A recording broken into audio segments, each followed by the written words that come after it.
There is no fear as potent as the fear of the unknown. No monstrous visage discovered yet has been as terrifying as the infinite potential for horror which exists before the mask is removed. That is why we humans, in our naive misunderstanding of the universal order, are gripped by the mortal fear of death.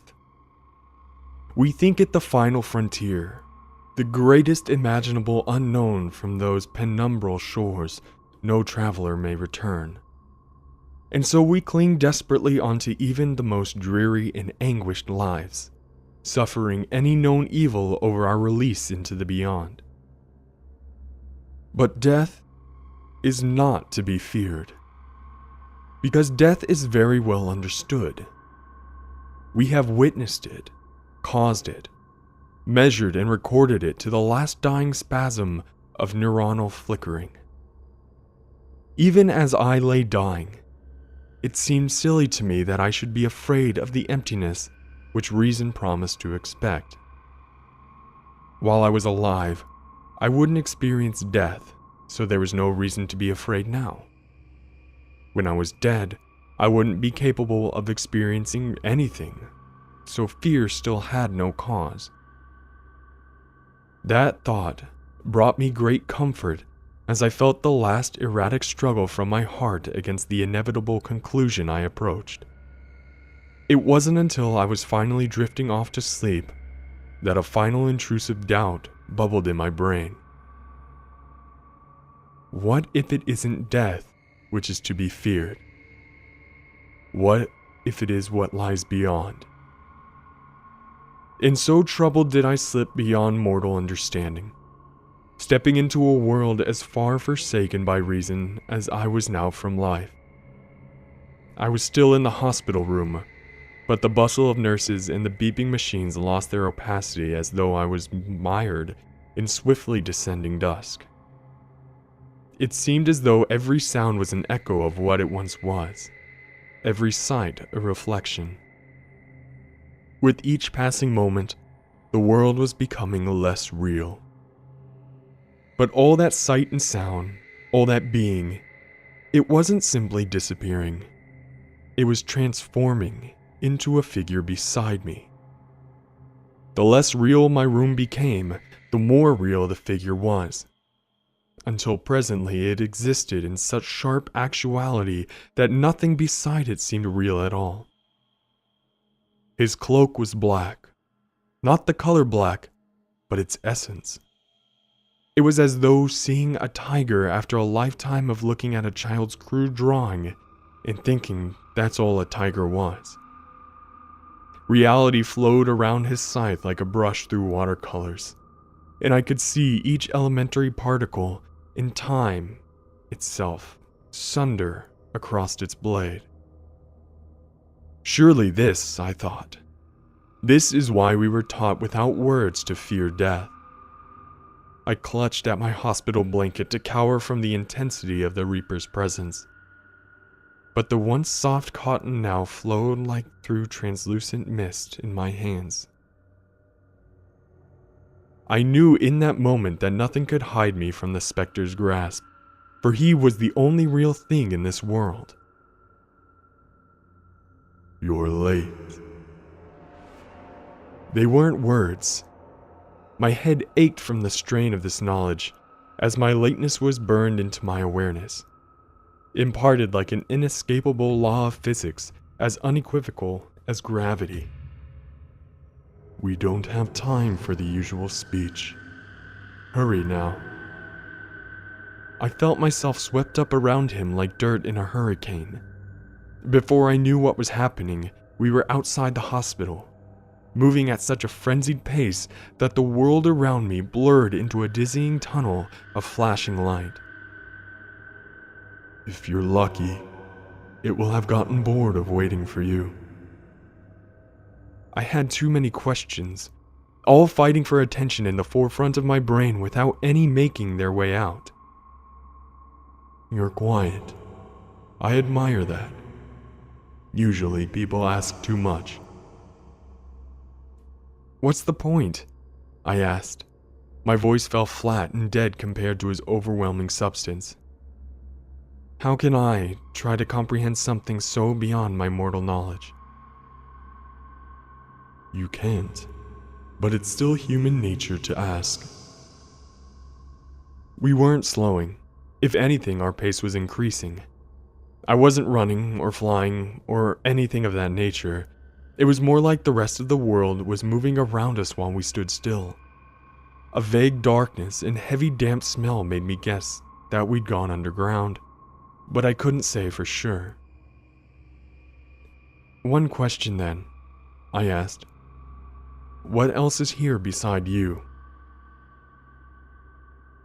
And that is why questions are pointless.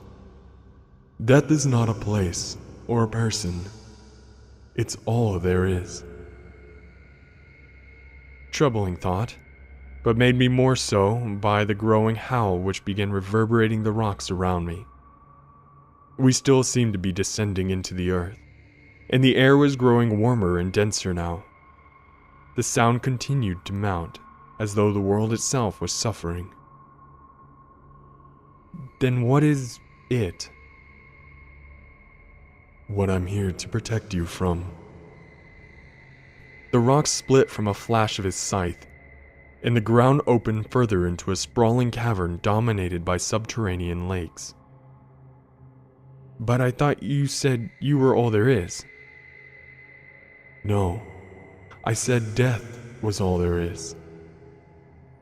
We weren't moving any longer. Light glinted off the scythe from some unseen source and streamed into the lake like a tributary. Once inside, the light didn't reflect or dissipate, but swirled and danced like luminescent oil. I thought you were death. Death is not a person. The light was taking a life of its own inside the water. The still surface began to churn with enigmatic energy. It took my scattered mind a long while to realize that I was the energy flowing into the lake. I still felt tangled up with the figure, but we now existed as a beam of light boiling into the water. I knew I wouldn't understand, but that didn't stop me from feeling frustrated. If death is all there is, then what is it? What was waiting for me? The water pressed in around me, and I couldn't speak, although I could still draw breath somehow. It is here. Something was in the water around me. Hands grabbed me by the legs and began dragging me downward. I was amazed to even discover I had limbs again. They felt so alien to me that it was almost as though this body was not my own. Light flashed from the scythe. Then again, the hands let go, and the howling rose once more. The Reaper was fighting something, although I couldn't make any sense of the battle except for the madness of thrashing water. The howling earth reached its crescendo, and the screams made the water around me convulse and contract like living fluid. Had the Reaper cut it? Was I safe? I began to explore my new body in the water. But just when I thought I was beginning to gain control, the hands clutched me once more. I lurched downward, struggling in vain against their impeccable grip. What is there? I tried to shout against the suffocating liquid. What is happening? But I couldn't sense the Reaper's presence any longer. The heat was unbearable, but the cold depths the hands were dragging me toward was even worse. I became aware of a blinding light at the bottom of the lake, and though I struggled, the hands dragged me inexorably onward.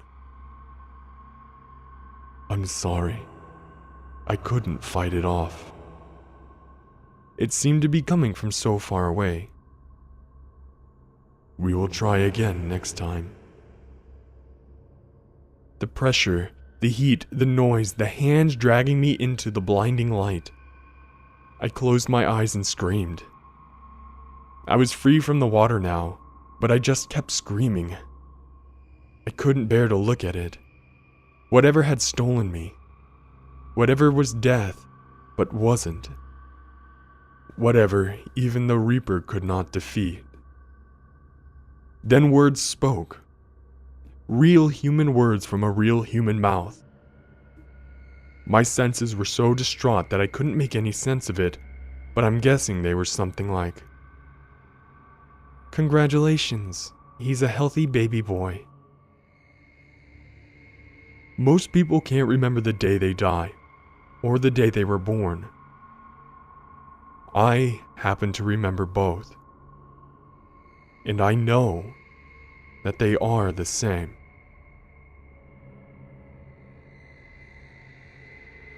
Hey guys, it's Mort here, and thank you so much for listening. First and foremost, I would like to thank the incredible narrator Darkness Tales for his excellent work in this video, and of course, the phenomenal writer Tobias Wade for this story. If you'd like to read more from Tobias Wade, you can find his link in the description, and to listen to more from Darkness Tales, the link is on screen now and in the description. Please go check him out. He's well worth your time and an incredible storyteller, as I'm sure you already know. But anyway, for now guys, I'm gonna sign off.